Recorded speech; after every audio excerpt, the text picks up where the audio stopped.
बच्चों, आज इस वीडियो में यह है भारत देश हमारा पार्ट 9 के प्रश्न उत्तरों को देखते हैं। आइए देखें। इसका पहला प्रश्न है, कविता के रचयिता कौन है? पोयम पढ़ाते समय मैं बताई थी, आपको याद ही होगा। कविता के रचयिता सुब्रमण्यम भारती हैं।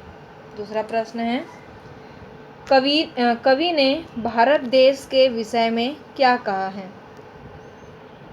कवि ने भारत देश के विषय में कहा है कि पर्वत, गंगा, अमर ग्रंथ, महारथीगण यह सभी हमारे भारत की शोभा बढ़ा रहे हैं।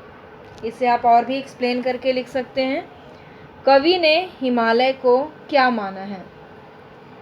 कवि ने हिमालय को नगराज माना है।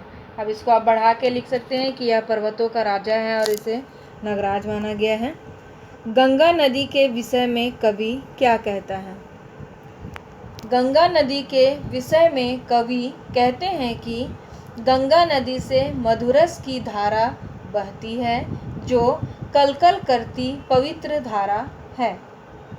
पांचवा प्रश्न देखते हैं, कविता में किसकी करुणा का वर्णन हुआ है?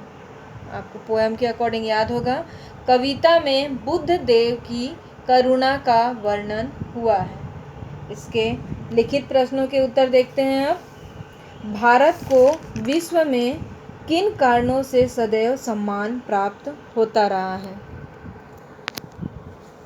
भारत को विश्व में पर्वतों के राजा हिमालय, पवित्र गंगा, विख्यात ग्रंथ उपनिषद, वीर महारथीगण, तपस्वी ऋषियों, अन्न के भंडार जैसे कारणों से सदैव सम्मान प्राप्त होता रहा है। इसमें और भी आप बुद्ध देव वगैरह, ऋषि मुनि के वगैरह बारे में, उसके बारे में भी लिख सकते हैं। दूसरा प्रश्न है, पूर्ण ज्ञान का शुभ्र निकेतन इस पंक्ति द्वारा कवि क्या कहना चाहता है? लिखेंगे, इस पंक्ति के द्वारा कवि यह कहना चाहते हैं कि हमारा भारत पवित्र ज्ञान के भंडार का निकेतन है। निकेतन मतलब घर होता है, जो भारतवासियों में ज्ञान को बांट रहा है। तीसरा प्रश्न है, कविता का मूल भाव अपने शब्दों में लिखिए। इसमें आप क्या पढ़ें उसके अकॉर्डिंग लिखना है आपको। इसमें कविता में भारत देश की सुंदरता का बखान किया गया है। हमारे भारत देश में जहाँ एक तरह ऊंचा हिमालय सुशोभित है, वहीं दूसरी ओर कलकल करती गंगा की पवित्र धारा बहती है। यहाँ बुद्ध देव तथा ऋषि मुनियों ने ज्ञान को बांटा है। यहाँ की धरती में अनेक प्रकार की फसलें हैं तथा भारत देश की महिमा विश्व विख्यात है। चौथा प्रश्न है, कवि ने भारतीयों की किन विशेषताओं का उल्लेख किया है? कविता में भारतीयों की विशेषताओं का उल्लेख करते हुए कहा गया है कि कितनी भी बाधाएं आ जाए, भारतीय भयभीत नहीं होंगे।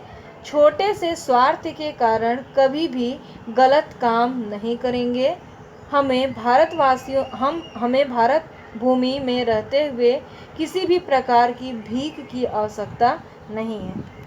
गर्हित कर्म न करने से कवि का क्या तात्पर्य है? अर्थ लिखना है, गर्हित कर्म न करने से कवि का तात्पर्य यह है कि हम भारतवासियों की सोच इतनी संकीर्ण मतलब छोटी नहीं है कि थोड़े से स्वार्थ के खातिर गलत कार्य करे या गलत काम करे।